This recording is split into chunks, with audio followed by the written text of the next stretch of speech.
রাজনীতি হচ্ছে দেশের স্থিতিশীল রেখে,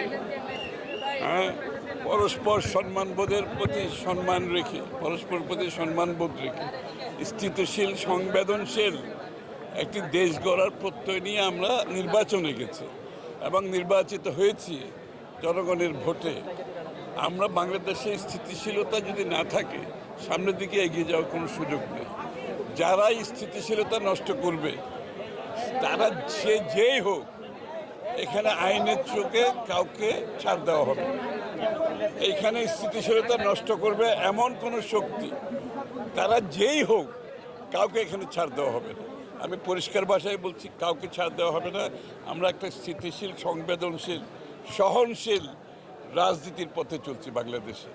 এই পথে যারা বাধাগ্রস্ত করবে কাউকে ছাড় দেওয়া হবে। মানে আমরা সমাজে কিছু উচ্ছৃঙ্খল, এটা দল বলে কিছু নাই, সবসময় কিছু উচ্ছৃঙ্খল ব্যক্তি সমাজে থাকবে। এদেরকে বাংলাদেশের আইন এটা টেক কেয়ার করবে, আপনার নিশ্চিন্ত থাকতে হবে। আইনের বাইরে কেউ যাওয়ার কোনো সুযোগ নাই।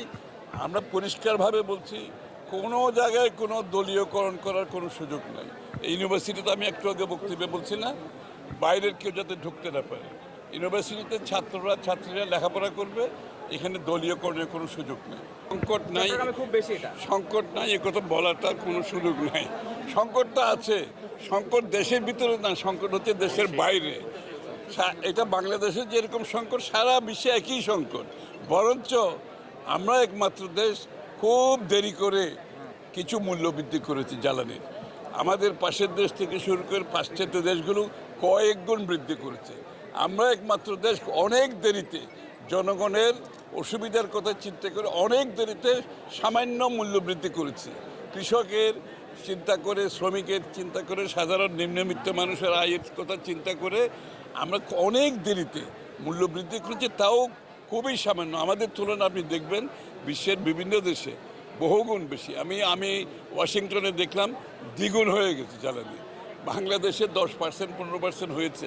তাও এইভাবে উচ্চ মূল্য যেভাবে আমরা বিদেশ থেকে আনতে হচ্ছে, সরকারের তো একটা সামর্থ্যের সীমাবদ্ধতা আছে।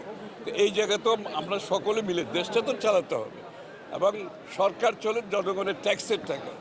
সুতরাং আমাদের কিন্তু খুব সাবধান হতে হবে এখানে। এর জন্য আমাদের সকলে মিলে নিজেদের মধ্যে কৃচ্ছতাও সাধন করতে হবে, আবার সাথে সাথে যাতে লাইট অফ না হয়, যাতে মূল ফ্যাক্টরি বন্ধ না হয়, মানুষের কাজকর্মে কোনো অসুবিধা না হয়, আমরা চেষ্টা চালিয়ে যাচ্ছি। আপনারা দেখবেন অনেক দেশে কিন্তু কারফিউ পর্যন্ত শুরু হয়ে গেছে। বাংলাদেশ ওই জায়গায় যায় না, ইনশাল্লাহ যাবেও না। আমাদের ম্যানেজমেন্ট খুবই ভালো, তবে সমস্যা নেই, এই কথাটা বলার কোনো সুযোগ তো নাই।